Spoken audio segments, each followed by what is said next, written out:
How to use WhatsApp. In this beginner's guide, I'll show you how to set up WhatsApp, send messages, make calls, and use the most important features. First, download and open WhatsApp on your iPhone or Android phone. Enter your phone number and verify it using the code sent to you by SMS.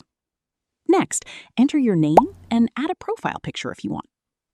Once you're set up, you'll see the main WhatsApp screen.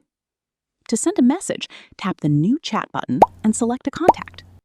Type your message in the text box, then tap the send button. You can also tap the camera or microphone icons to send photos, videos, or voice messages. To make a voice or video call, open a chat and tap the phone or video camera icon at the top.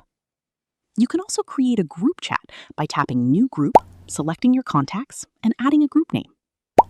To change your WhatsApp settings, open Settings on iPhone or tap the three-dot menu on Android and select Settings. Here, you can manage your profile, privacy, notifications, chats, storage, and account settings. For extra security, go to Account and enable two-step verification. And that's it. Now you know the basics of WhatsApp, including how to send messages, make calls, create groups, and manage your settings. If this beginner's guide helped, don't forget to like the video, subscribe to the channel, and check out more WhatsApp tips and tutorials.